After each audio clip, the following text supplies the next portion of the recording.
State legislators held the first public hearing on a bill that would allow certain terminally ill adults in Illinois to access prescription medications to die peacefully. Community members, advocates, and experts sharing their perspectives and concerns about the potential implications of the End of Life Option Act.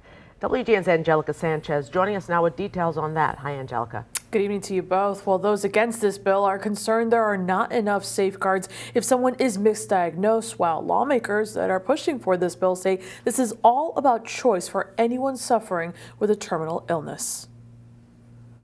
Losing somebody is tough. Watching someone you love suffer is worse.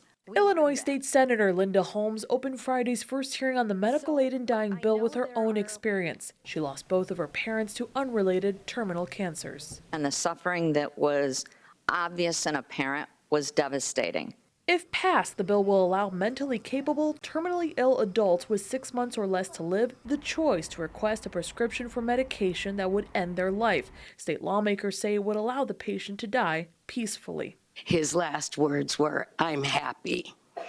Andrew was 34 when he shared those words with us. Supporters of the bill shared their personal experience with terminally ill loved ones who took the medication in states where the process is already legal.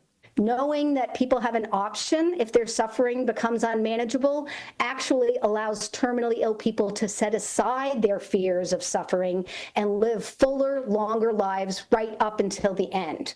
But those opposed to the bill fear it doesn't have enough safeguards and would be assisted suicide. The definition of a life worth living is subjective and often influenced by the resources that one has and not their potential expiration date.